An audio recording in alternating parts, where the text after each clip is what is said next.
নিশ্চিত প্রভাত কালে গৌরহরি ঘুম থেকে জেগে উঠেছে। প্রিয় ভক্তদের নিয়ে আজ মধুর মধুর সেই লীলা কথা প্রকাশিত করছে।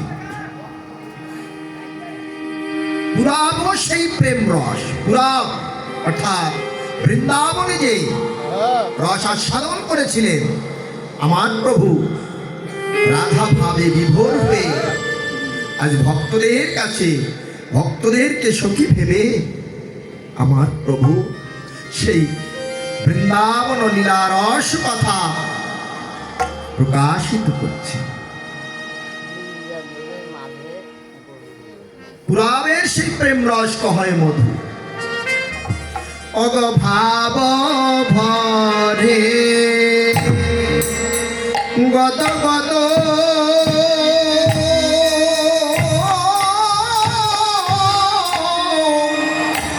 আধো আধো পানি ভাব ভরে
অমিয়ার সার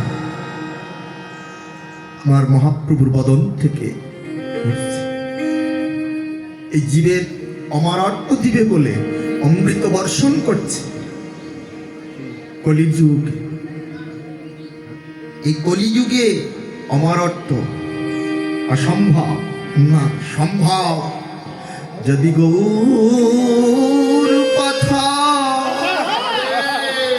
কথায় অমৃত পান করো, যদি গৌর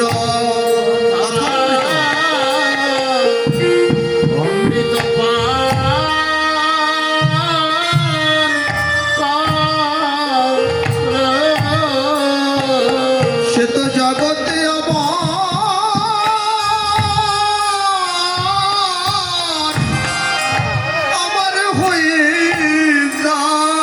হয় গো, যদি গৌর কথায় অমৃত পান করে,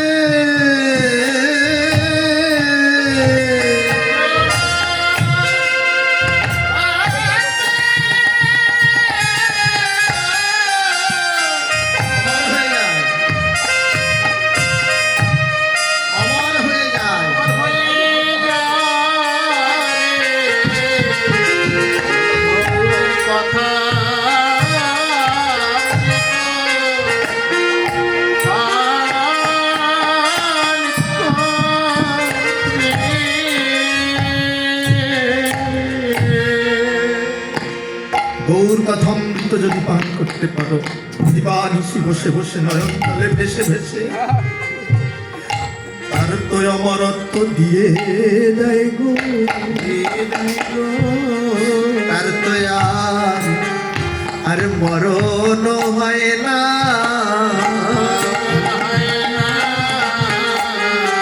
যারা যারা এই গৌর কথা অমৃত পান করেছে, তারা জগতে অমর হয়েছে।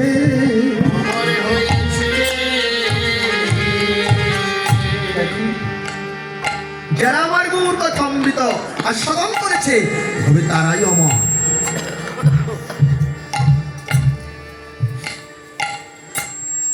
জয় রূপ সনাতন ভট্ট রঘুনাথ, শ্রীজীব গোপাল ভট্ট দাস রঘুনাথ, এই সায় গোসায়ের করি চরণবন্দ, যাহা হইতে বিঘ্ন নাশ হয়, হয় অভীষ্ট পূরণ।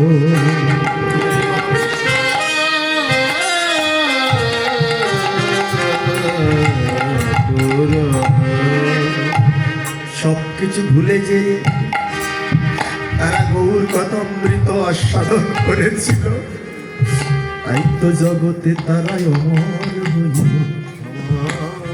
আমার মানে কি এই নশ্বর দেহটা নিয়ে বেঁচে থাকা না, এটা মৃত্যু স্কুল। জন্মিলে মরিতে হবে অবশ্যই, কারণ কিন্তু অমর কিসে? অমর এখানে যে কীর্তিকর্ম করে যাবে সারা জনম, এই সনাতন অবলম্বী যতদিন থাকবে, ভক্ত পৃথিবীতে যতদিন থাকবে, তুমি তোমার কথা জগতে ততদিন বেঁচে থাকবে। সর্বস্বামী আছে, 64 মহন্ত আছে, গৌর পার্ষদ আর আছে, কিন্তু তারা সবাই আছে। যতদিন ভক্ত আছে ততদিন তারা জীবিত থাকবে, একেই বলে জীবিত থাকা। বাড়ি গাড়ি টাকা পয়সা আপনি করে রেখে যাবেন, আপনি চলে গেলে আপনার কথা কেউ বলবে না, আপনার কথা আর কেউ বলবে না। কিন্তু যদি গৌর প্রেম সম্পদ নিয়ে ভক্তকে কৃপা করে গৌরচরণে লীন হতে পারে, পৃথিবীতে ভক্ত যতদিন থাকবে তোমার কোনো কীর্তন অবশ্যই করবে, একেই বলা হয় অমর।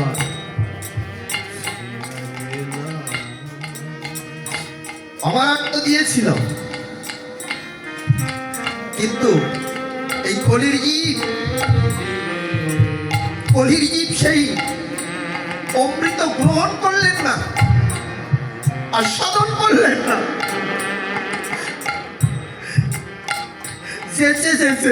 সেতে পায়ে ধরে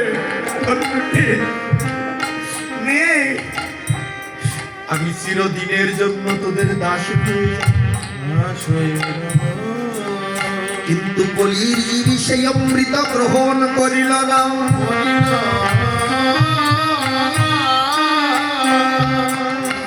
যারা গৌর কথা অমৃত আস্বাদন করেছিল,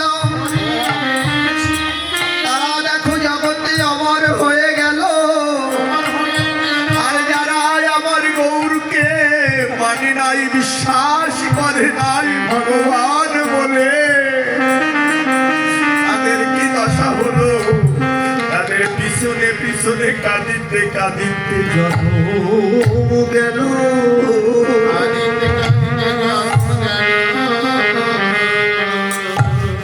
এই কথামৃত যখন বিতরণ হয়েছিল অনেকেই ঘৃণা করেছিল, নিন্দা করেছিল, তাই না? চপাল গোপাল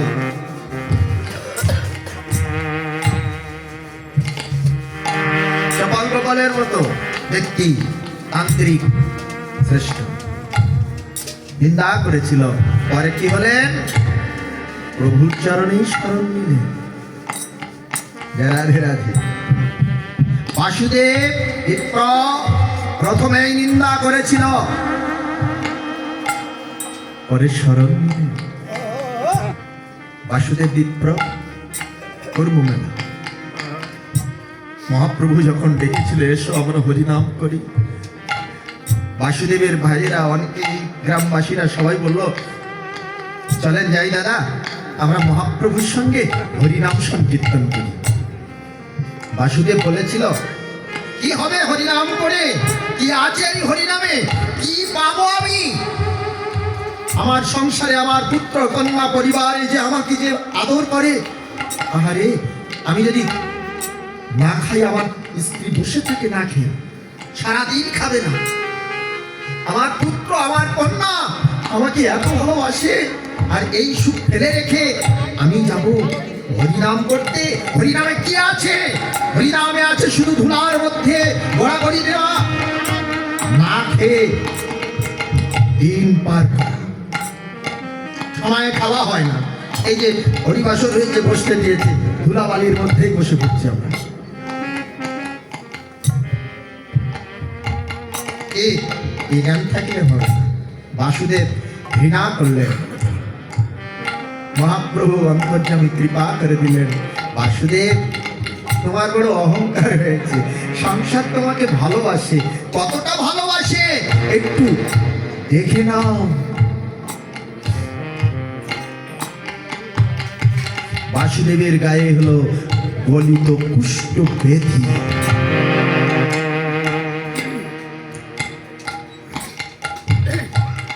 এমন দুরারোগ্য ব্যাধি, বাবা গ্রামের লোকও তোমার ধারে আসবে না, নিজের পরিবারের মানুষই দেখবে না, দুদিন একদিন ভালো করবে, কিন্তু শ্বাসের রক্ত শুনতে চায় না, দূর থেকে হয়। এখন আর মোটে চলার শক্তি নেই, শয্যাশায়ী হয়ে গেছে। রাধে রাধে। সময়ের খাবার আর সময়ে দিচ্ছে না। বাসুদেবের সর্বশক্তি কেড়ে নিয়েছে, কোনো ইন্দ্রের শক্তি রাখে নাই, একটা ইন্দ্র শক্তি রেখেছে, সে হলো শুনতে পাবে। বাসুদেব তোমার ভালোবাসা তুমি কানে শুনে পরীক্ষা করো। রাধে। প্রাণ প্রিয় স্ত্রী, যে স্ত্রী না খেয়ে বসে থাকতো সেও আর পাশে আসে না, পিপাসায় মুখ শুকিয়ে যাচ্ছে, জল জল করে চিৎকার করছে, পিপাসার জলটুকুও দিচ্ছে না। কেমন করে দেয় জানে? এখানে রেখে এই লাঠি দিয়ে দুটো দেয়, ও এরকম জায়গায় আছে, বাতাসও যেন গায়ে না লাগে, এরকম করে ঠেলে, আচ্ছা জল ঠেলে ঠেলে দিতে গেলে পড়ে যায় না, পিপাসার জলটুকুও পায় না। এখনো বারান্দায় রেখেছি, এক কোনায় আছে। রাধে রাধে। বিশাল পাতা বাড়ি, বিশাল ধনী ছিলেন। যে ছেলে বাবা বলতেই তার প্রাণ, সেও আর পাশে যায় না, বাবা বলেও ডাকে না। অনেক বন্ধু ছিল গ্রামবাসীরা, ব্যবসার সঙ্গে অনেকেই বন্ধুত্ব হয়েছিল, অনেকের সহযোগিতা করেছে টাকা দিয়ে। তারা শোনে আর বাসুদেবের কাছ থেকে চলে যায়, তারা আঙ্গিনার ভিতরে প্রবেশ করে। বাসুদেব বলছে হায় রে, এই তো সংসার, এই সংসারকে আমি ভালোবেসেছিলাম, হায় রে সংসার।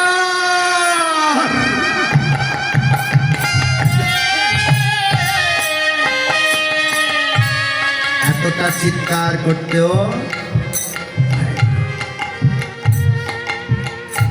মুখ থেকে কথা ওই আঙ্গিনার বাইরেও যায় না, কোনো ইন্দ্রিয়ের শক্তি নাই, পড়েই আছে মরার।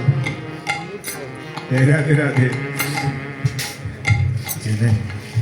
ছেলেটা উচ্চ শিক্ষায় শিক্ষিত হয়ে ঘরে ফিরে এসে মাকে ধরে বলছে, মা আমার অনেক বন্ধু বান্ধব হয়েছে, মা একটা কথা বলতে আমি খুব সংকোচিত হচ্ছি, না বললেও হয় না। বাবা বারান্দায় পড়ে আছে, বারান্দাটা নোংরা হচ্ছে,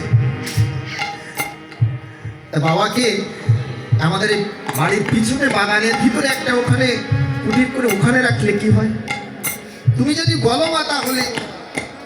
মাও তখন পোকার সুরে সুর মিলিয়ে বলছে, ঠিকই বলেছিস, তোর বাবার জন্য আমাদের খুবই অসুবিধা হয়ে যাচ্ছে। বাসুদেব কিন্তু শুনছে, সারা জনমের সঞ্চয় করে তিল তিল করে এই বৃহৎ প্রাসাদ তৈরি করেছি, আমার টাকা বলে না, আমার বাড়ি, আমার সব সম্পদ বিষয়, আর আমাকে বাগানে রাখবে। হায়ের সংসারে এই তো ভালোবাসা। প্রভু আমি বুঝতে পারিনি, আমি বুঝতে পারিনি প্রভু, হে কৃপাময়। রাধে রাধে। মায়ের আজ্ঞা মতন পরে দিন কামলা নিয়ে কুঠির নির্মাণ করে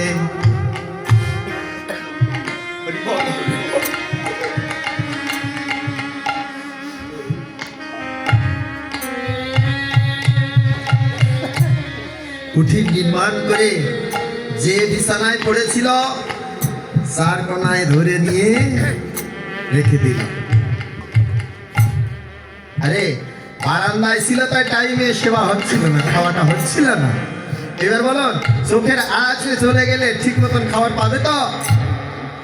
কখনো না, দেবো একটু পরে দিন, বিকাশ শিকাশ করতে করতে আর বাসুদেবের ঠিক খাহার চোটাও জুটছে না,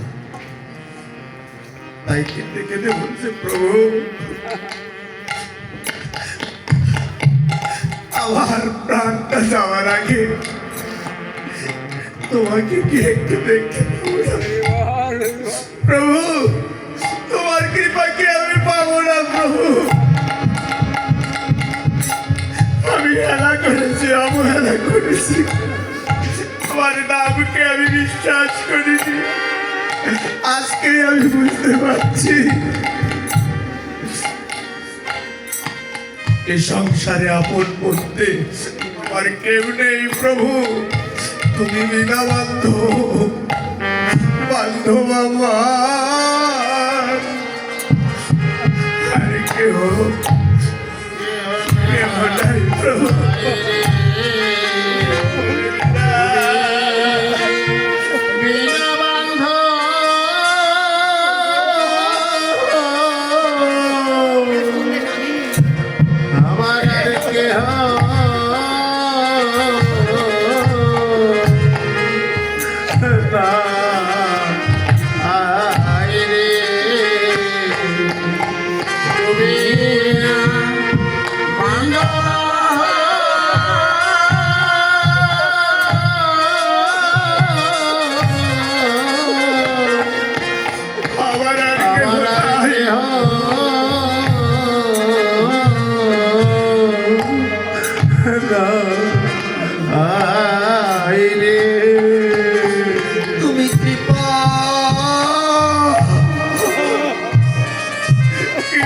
তুমি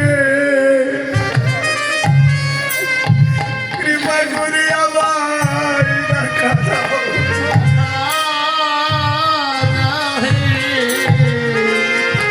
তুমি বিনা বান্ধব আমার আর কেহ নাই রে, কৃপা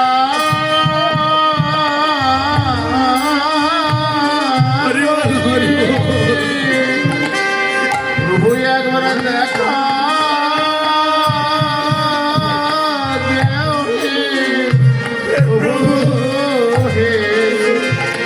তুমি বিনা বান্ধব আমার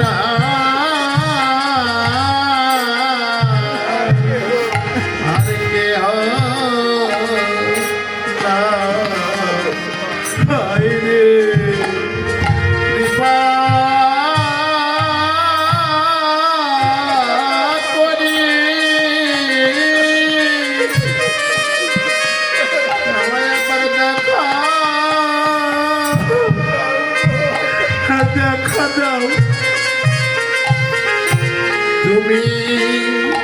দীনবন্ধু আমার আর কেহ নাই, আমার আর কেহ না আয় রে।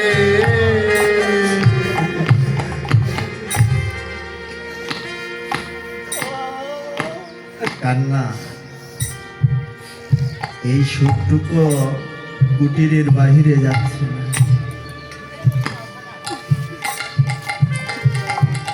রাস্তা দিয়ে কিছু ভক্ত যাচ্ছে আর তারা বলতে বলতে যাচ্ছে, দাদা জানেন আজকে না মহাপ্রভু আসছে আমাদের পাশের গ্রাম,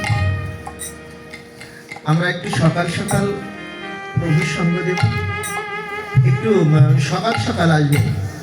সবাই বলতে বলতে রাস্তা দিয়ে যাচ্ছে, বাসুদেব কিন্তু শুনতে পাচ্ছে ও আসছে। আমাকে নিয়ে যাবে কি? আমি কি করে দেখা করবো প্রভুর সঙ্গে? আমার তো কেউ নেই। প্রভু আসতে শুনেছে না, মনের একটা বল উৎপন্ন, বল এসেছে মনের ভিতরে যে আমি যাব প্রভুকে দর্শন করব। রাত্রি গভীর হয়ে গেছে, তো হাঁটতেও পারে না, হামাগুড়ি দিতে পারে না, কিচ্ছু না, একটু নড়াচড়া করতে পারে। জয় রাধে রাধে। কি করছে জানেন? বাসুদেব গড়াগড়ি দিতে শুরু করলেন, এক পাল্টি করে মারে আর প্রভু কৃপা করুন। এক পাল্টি করে মারে, গায়ে তো গলা পচা যন্ত্রণা। হা প্রভু করে এক করে মারে, কিছুক্ষণ বিশ্রামে আবার আর এক মারে। এইভাবে যেতে যেতে যে অঙ্গনে পৌঁছিয়েছে, মহাপ্রভু যেখানে আর কীর্তন করছে, নিশি প্রভাত হয়ে গেছে, প্রভু কীর্তন ছেড়ে দিয়ে ভক্তদের নিয়ে চলে গেছে। ফাঁকা অঙ্গন পড়ে আছে, বাসুদেব সেই অঙ্গনে শিকার না দেখে অঙ্গনে গড়াগড়ি যাচ্ছে। প্রভু প্রভু, আমি কি তোমায় দেখতে পাবো না প্রভু?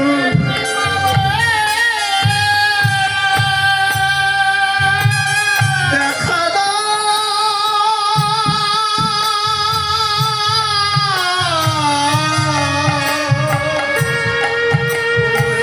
প্রভু,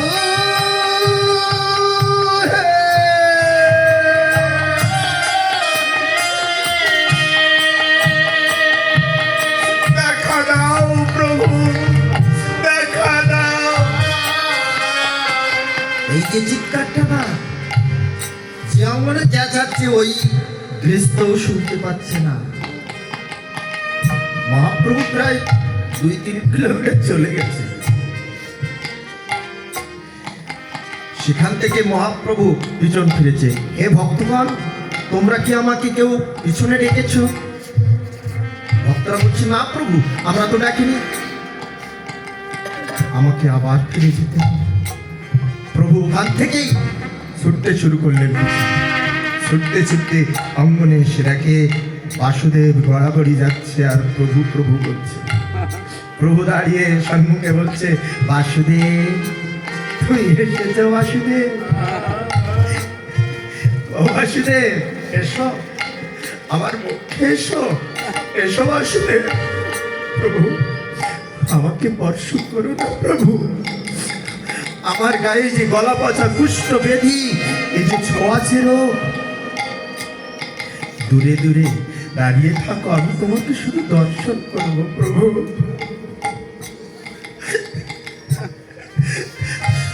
আমি বুঝতে পেরেছি এই সংসারে তুমি ছাড়া বান্ধব আমার কেউ নাই, তাই যাওয়ার সময় তোমার শ্রীবদন শ্রীচরণ দেখতে আমি চলে যাই। বাসুদেব তুমি চলে যাবে কেন? এখনো তো সময় হয়নি, ওঠো, তোমার রোগ শোক ব্যাধি জরা যা কিছু আছে সব আমাকে দিয়ে দাও। ওঠো বাসুদেব। মহাপ্রভু জোর করে ধরে বাসুদেবকে আলিঙ্গন দিলেন, তুলে নিলেন, সমস্ত অঙ্গে হস্ত বুলিয়ে দিলেন। সঙ্গে সঙ্গে সেইখানে দাঁড়িয়েই সমস্ত কুষ্ঠব্যাধি নিরাময় হয়ে গেল দিব্য দেহ। হরিবল হরিবল।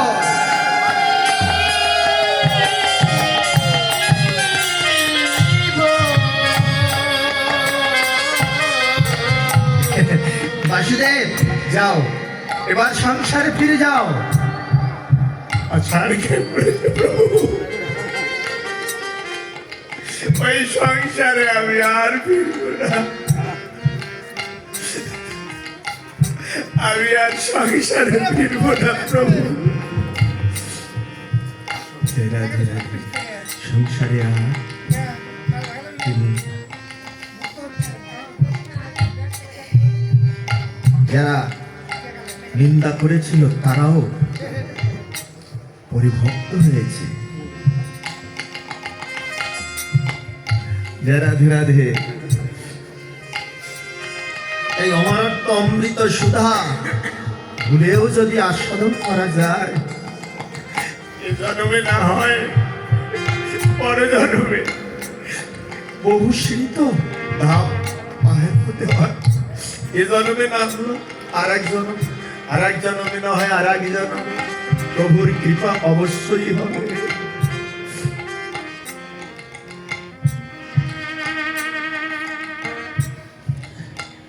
রাধে রাধে।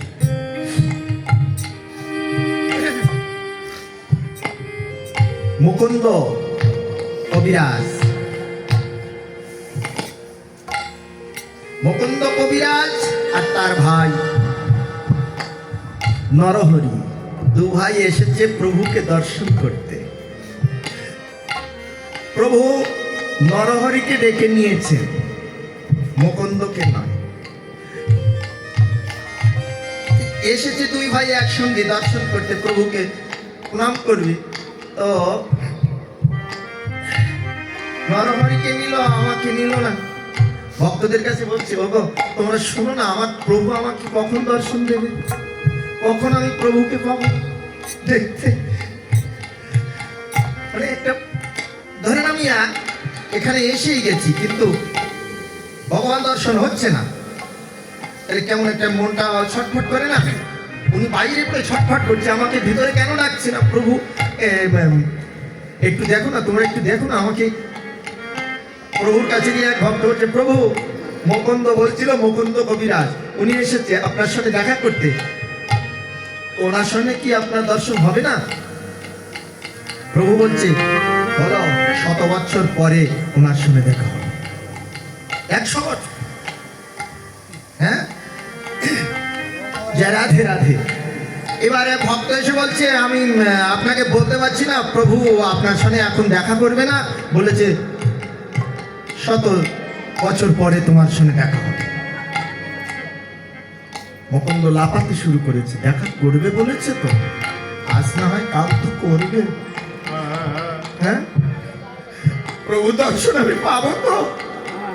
এই যে ভক্তি বিশ্বাস যখন লাফাতে শুরু করেছে, প্রভু মন্দির ছেড়ে দিয়ে এসে মুকুন্দকে জড়িয়ে ধরেছে। মুকুন্দ, ভক্তরা বলছে, প্রভু আপনি যে বললেন ওনার সাথে দেখা করবেন না, উনি সংসারী, ওনার সাথে দেখা করলেন। বলছে, আমি চেয়েছিলাম কিন্তু পারলাম না, ওর ভক্তি বিশ্বাসের কাছে আমি পরাজিত হয়ে গেলাম। এই মুকুন্দকে আমি আলিঙ্গন না দিয়ে পারলাম না। এই বিশ্বাস,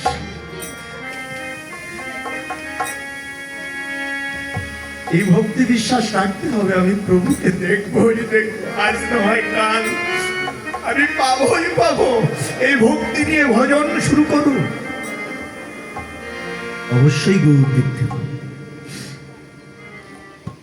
এই অমৃতের সার প্রচার করছে। কৃপা কৃপা চাই, এই যে প্রভুর কৃপা আমরা পাচ্ছি, এই সহজে পাওয়া যায় না তো। কিছু কিছু কেন্দ্র আছে, হেড মূল অফিস বলে না, হেড অফিস বলে, হেড অফিস আছে, এই হেড অফিসের কাছে যেতে হয়। হেড অফিস থেকে অনুমতি হলে সাইডে তোমার কাজ হবে। দাদা ধরো এর মূল মূল কিছু মহাজন আছে, এই পরম্পরা আছে, তাদের চরণে শরণাপন্ন হতে হবে। পরম্পরা যাদের ঠিক আছে তাদের কাছে যেতে হবে। পরশমণি বলা হয়, অভিনব পরশমণি গৌর। সে অভিনব পরশমণি কি? গৌরকে যে পরশ করেছিল সে তো শোনা হয়েছে, তাকে যে পরশ করবে সেও শোনা হবে, তাকেও যে পরশ করবে সেও শোনা হবে। এইভাবে পরম্পরায় দেখেন এখনো এইখানেই আছে। নিত্যানন্দের কৃপা যে হরিদাস ঠাকুর মুসলমানের ছেলে বলি জানে,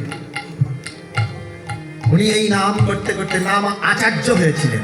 এই যে নামের যে শক্তি একমাত্র হরিদাস দেখিয়েছিল, নামের শক্তি দেখিয়েছিল হরিদাস। রাধে রাধে।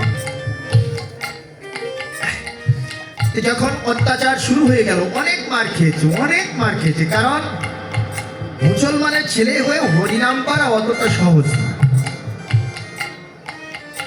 উনি মুসলমান ছিলেন না, ব্রাহ্মণ কুলে জন্ম নিয়েছিলেন বটে, কিন্তু পিতামাতার আদর সে পায়নি। রাধে রাধে। মুসলমানের ঘরে প্রতিপালিত হয়েছিল, আগের ভাষায় ফকির প্রতিপালিত হয়েছিল। এই হিন্দুতেও নিচ্ছে না, মুসলমানেও নিচ্ছে না, কারণ হিন্দুর নাম করে। আরে আগেকার দিনে আমাদের সমাজে শাসন ছিল, এই হিন্দুদের খুব গোলামি ছিল। এই গোলামির জন্য আমরা আজ পিছনে পড়ে গেছি, সংখ্যায় লঘু। কেন? এত অত্যাচার করলে কত সইবে? দুদিনের দুনিয়ায় এসে এত যন্ত্রণা কে সইতে পারে? যেটাই যন্ত্রণা নেই সেটাই গ্রহণ করি, ছেড়ে দিয়ে সব চলে গেলে। রাধে রাধে। যাই কয়েকজন ছিল তার মধ্যে এখনো অনেক গোড়ামি রয়ে গেছে। মহাপ্রভু এখনো পারেনি সমান করতে। রাধে। হরিদাসের অত্যাচার আর সয়ে পাচ্ছে না, রাবণ জঙ্গলের ভিতরে নির্জনে বসে বসে হরিনাম করছে। সাধু যেখানে থাকবে সেখানে ভক্ত যাবে, ফুল যেখানে ফুটবে ভ্রমর সেখানে ছুটবে।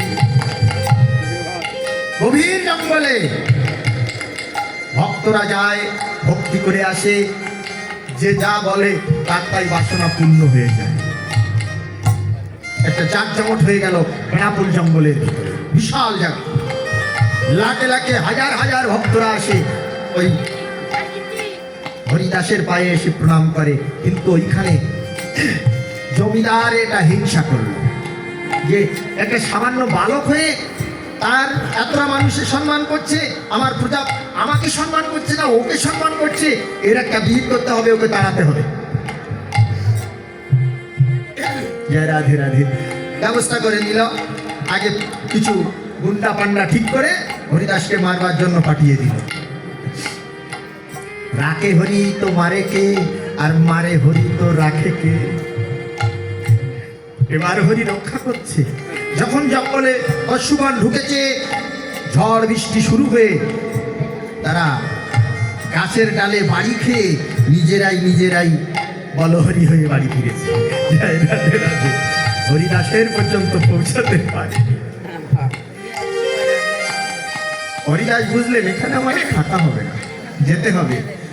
কিন্তু এই দস্যু দিয়ে যখন করতে পারলো না, হরিদাসকে দমন লক্ষ্য হীরাকে পাঠিয়েছে। রাধে রাধে। কথাগুলো মধুর আছে, আস্বাদন করতে হবে।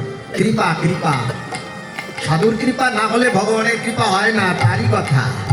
শুনুন, আগে সাধুর কৃপা চাই, তারপরে ভগবানের কৃপা। ভগবান কোথায়? ঈশ্বর নিরাকার, দেখা যায় না, একমাত্র দেখাতে পারে সে হলো সাধু বৈষ্ণব। যারা কৃষ্ণকে বশে রেখেছে, যারা, তারাই সাকারে দিতে পারে, নিরাকার সাকারে দেখাতে পারে। রাধে রাধে। তারই কথা হচ্ছে কিভাবে হচ্ছে দেখুন এই ভক্ত রক্ষা। হরিদাস বসে বসে নাম জপ করছে। এবার লক্ষ্য হীরাকে পাঠালো। ওই সামান্য বালককে যদি 16-17 বছর বয়স হবে, তো ওই ছেলেটাকে যদি তুমি তোমার রূপের মায়াজালে বন্দি করতে পারো, তাহলে তোমার 10 লক্ষ স্বর্ণ মুদ্রা দেব। আরে এত শোনা, একটা সামান্য বালক, আবার তা পুরুষ। নারী সম্মুখে দাঁড়ালেই পুরুষের মজক বলে যায়। যদি কাষ্ঠের পুতুল, চৈতন্য দেখুন, কাষ্ঠের পুতুল যদি সম্মুখে রাখা হয় তবুও মুনির মজক বলে যায়। সম্বন্ধ না জানলে ও সম্মুখে এসে দাঁড়ালেই বলো হরি। রাধে রাধে। তাই লক্ষ্য হীরা এসে, সামান্য বালক তো চোখ বন্ধ করে আছে, এখন চোখ বন্ধ করে তুলসী তুল বসে বসে আছে, নাম করছে হরে কৃষ্ণ কৃষ্ণ কৃষ্ণ হরে হরে, হরে রাম রাম নাম করছে। আর লক্ষ্য হীরা কি করছে, ওই যে দেবতাদের দেখেছেন না, মুনি ঋষিদের আগে ধ্যান ভাঙাতো, স্বর্গের থেকে অপসরীদের কাটিয়ে দিত, ওই অপসরীর মতো নৃত্য করছে। এসে ঝুমুক ঝুমুক করে নূপুর বাজাচ্ছে, কনকন বাজাচ্ছে, কোনো এ নেই, নাম পূর্ণ হয়ে গেল। নৃত্য করে কষ্ট হয়ে গেছে, তো বলছে সামনে বসে থাকবো, চোখ খুলেই যেন আমাকে দেখতে থাকে। হীরা কষ্ট হয়ে গেছে, তো তাই সম্মুখে বসে আছে। এবার চোখ খুলেই হীরাকে দেখেছে। মা, তুমি এখানে? মুচকে একটু মধুর হাসি দিয়ে বলছে, আমি কারো মা নই, আমি মা না। তাহলে মা তুমি এখানে কিসের জন্য এসেছো? আবারও মা বলছেন, আমি এসেছি আপনাকে প্রেমালিঙ্গন দেওয়ার জন্য, কৃপা করে আমায় প্রেমালিঙ্গন দিন। হরিদাস এসে বলছে, মা আমি তো ব্রত করেছি, এই ব্রত শেষ না হলে তো আমি তোমায় আলিঙ্গন দিতে পারবো না। রাধে রাধে। আমি নামের ব্রত করেছি, 3 লক্ষ নাম পূর্ণ হবে, তারপরে তোমার বাসনা পূর্ণ হবে। রাধে রাধে। আজ আর হবে না। লক্ষ্য হীরা চলে গেল, কালকে এসো। রাধে। এবার দিন এসে কি করছে, আর নাচছে না, ওই নাম করছে হরিদাস, আর বসে বসে শুনছে। পাপীর কর্মে যদি হরি নাম যায়, পাপাত্মা তার ভিতর থেকে উড়িয়া পালায়। এই যে অশুদ্ধ জল বিশুদ্ধ করতে হলে 1 ফোঁটা মেডিসিন দিলেই ময়লা কেটে চলে যায় না, তদনুরূপ এই অশুদ্ধ দেহে যদি বিশুদ্ধ হরিনাম প্রবেশ করে, সঙ্গে সঙ্গে সব পাপ তাপ দূরীভূত হয়ে যায়। হীরার চোখে জল, আমি একই করতে এসেছি, আমি একই করতে এসেছি। চৈতন্য ফিরে গেছে এই নামে, ধ্যান ভেঙেছে, করজোড়ে বলছে, ঠাকুর পাপের মুক্তি কি হয় না? যদি কোনো পাপ করে থাকি এর মুক্তি কি হবে না? মা আমি তো তোমার জন্য এখানে বসে আছি, আমি কত আগে চলে যেতাম। তুমি কি চাও মুক্তি পেতে? হ্যাঁ ঠাকুর, আমি মুক্তি পেতে চাই। যাও, ফিরে যাও, ফিরে যে তোমার রূপের জৌলসে হাজার হাজার পুরুষের মন ভিলিয়ে যে অর্থ ইনকাম করেছ, কাঙাল গরিব দাঁড়ে দাঁড়ে ব্রাহ্মণদেরকে দান করে দাও।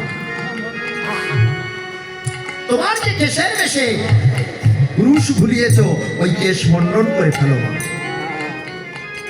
ওই তোমার ওই পোশাক ফেলে দিয়ে গেরুয়া বসন পরিধান করে আমার কাছে এসো। কালকে তুমি আমার কাছে এসো, আমি আর তোমার জন্য আরেকদিন থাকবো। হীরা মলিন বদন, চোখে ছলো ছলো জল, প্রণাম করে চলে যাচ্ছে। সম্মুখে রামচন্দ্র মানে সে জমিদারের সঙ্গে দেখা। কি ব্যাপার হীরা, তুমিও পরাজিত হয়ে গেলে? না ঠাকুর, এখনো পরাজিত হয়নি, তোমার মুখ থেকে কি কথা বাইর হলো? তোমার মুখে ঠাকুর উচ্চারণ কেন? বুঝতে পেরেছি। না না, এখনো হাল ছেড়ে দেয়নি, আমি দেখবো, এখনো আমার অনেক সময় আছে। বাড়িতে এসে যা অর্থ ছিল সব কাঙাল গরিবদের দান করে দিল। বাজারে গিয়ে কেশ মন্ডন করলেন, গেরুয়া বসন পরিধান করে সব ফেলে দিয়ে বৈষ্ণবীর বেশে হরিদাস ঠাকুরের চরণে এসে ভক্তি জানালো। রাধে রাধে যখন ভক্তি করলো, বলছে মা আজ এসো, আমি তোমাকে প্রেমালিঙ্গন দেব। মুখে জড়িয়ে ধরে কানে কানে এই বিড়ি দিয়ে দিল। মা তুমি, তোমার কাছে এই আশ্রম রেখে গেলাম, আজ থেকে তুমি এই আশ্রমেই থাকবে। আমার প্রভু তোমাকে রক্ষা করবে, তুমি হরিনাম করো। এই লক্ষ্যহীরা হরিদাসের কৃপা পেয়েছিল, আর এই লক্ষ্যহীরার কৃপায় সনাতন গোস্বামীর জীবন বেঁচেছিল।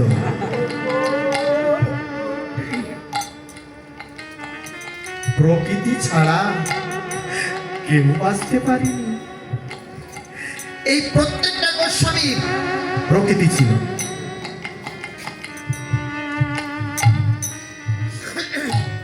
রাধে রাধে। প্রকৃতি অর্থাৎ মাকে নিন্দা করতে নেই, পাত্র তৈরি করে নিতে হয়। বোঝে না, ওকে বুঝাতে হবে।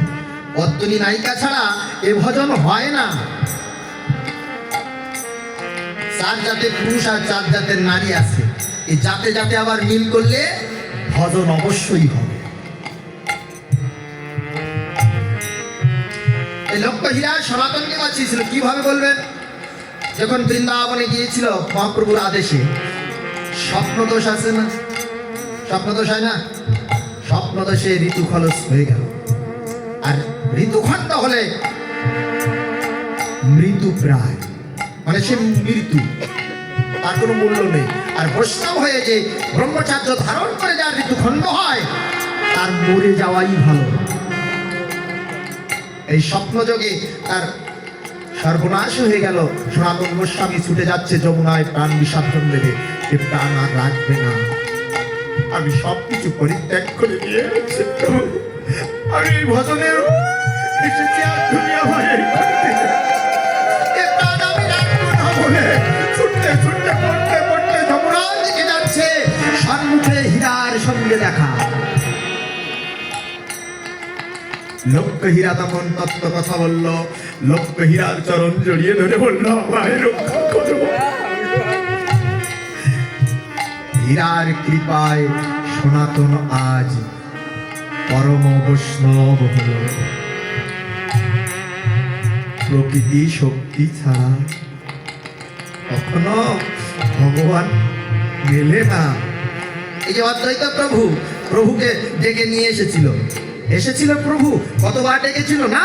যেদিন সীতা কৃপা করল, অদ্বৈত ধরণী সীতা যেদিন কৃপা করল, সীতার চরণে যখন অদ্বৈত পড়ে গেল,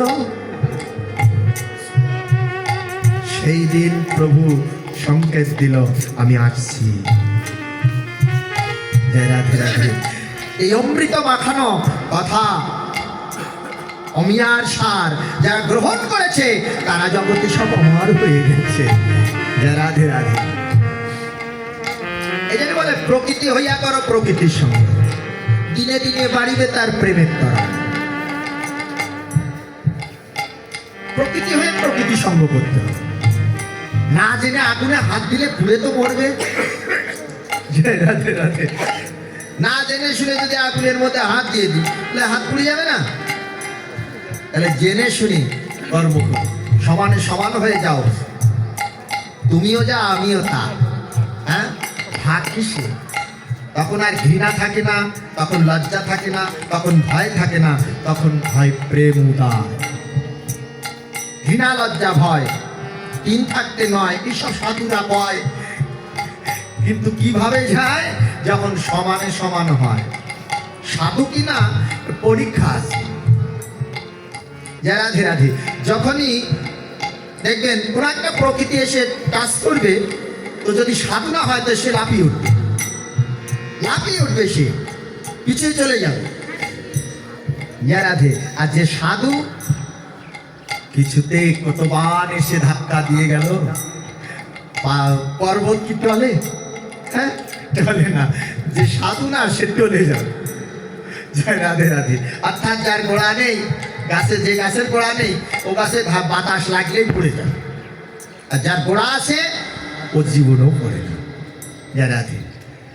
তাহলে অমিয়ার সার আস্বাদন করছে, করাচ্ছে প্রভাতকালে। অমিয়ার সার যেন পড়ে খালি অগ পুলকে পুরল তনো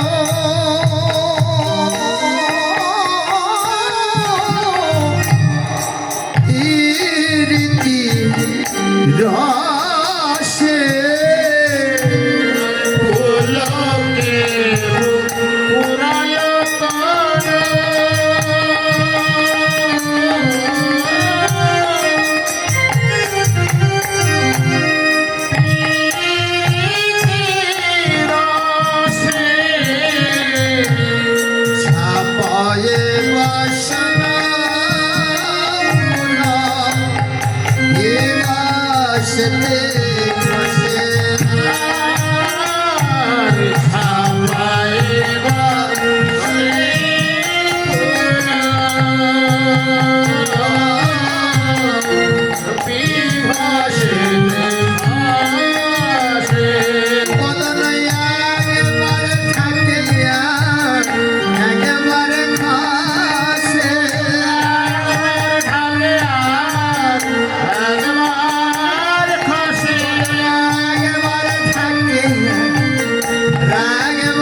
মানে মহাপ্রভু এই কথা বলতে বলতে, পুরাব রসের কথা বলতে বলতে বদন থাকছে। রাধে রাধে। ভাবটা কি বলুন তো? রাধা ভাব। রাধারানী যখন এই রসের কথা আলাপন করেছিলেন সখীদের কাছে, তখন বদন ঢেকেছে। আচ্ছা বলুন তো, কোন কথায় মা বদন ঢাকে? কথা বলবি কিন্তু মুখে বসন দেয়, আসলটা টেনে নিয়ে মুখটা ঢেকে তারপরে কয় জানি দিদি। কোন সময় কয়? কোন সময় বলা হয়? যে সময় লজ্জার কথা প্রকাশ করা হয়, গোপন কথা, ওই সময় মুখ ঢেকে দেয়। এই যে ছাপায়ে বসনে বিবসে পুনঃ করছে। আরো দেখুন, ভাব দেখুন। অগয় আনন্দ চলে ডোবে লোচন তারা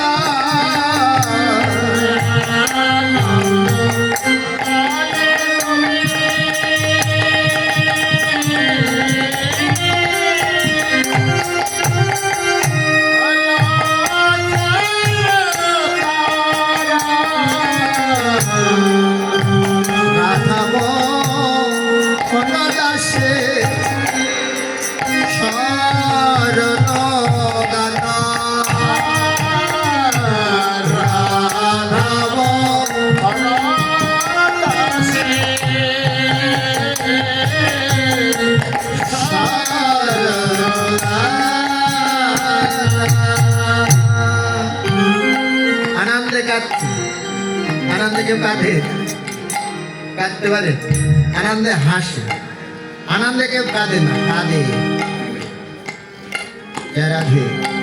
হারানো ধন যখন ফিরে পাওয়া হয়, যা চলে যাচ্ছে সে ধন যদি আবার ফিরে পায়, জয় রাধে রাধে।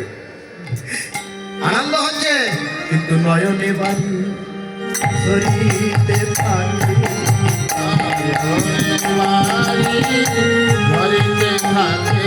আজি আনন্দে কাঁদিতেছে তার নয়নে বাড়ি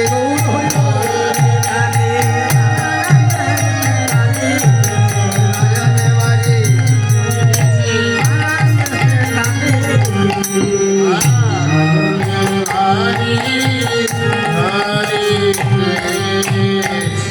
হরে রাধা মোহন দাস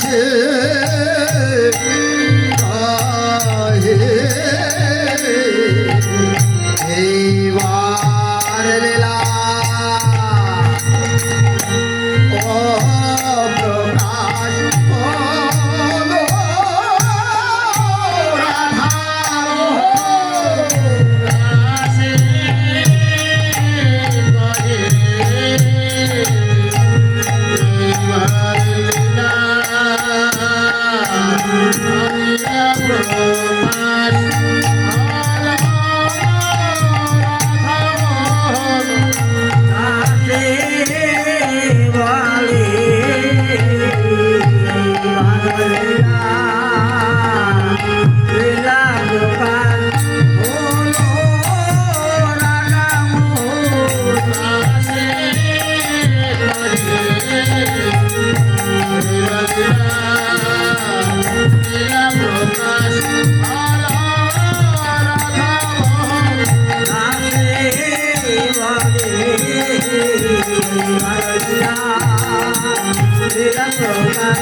Oh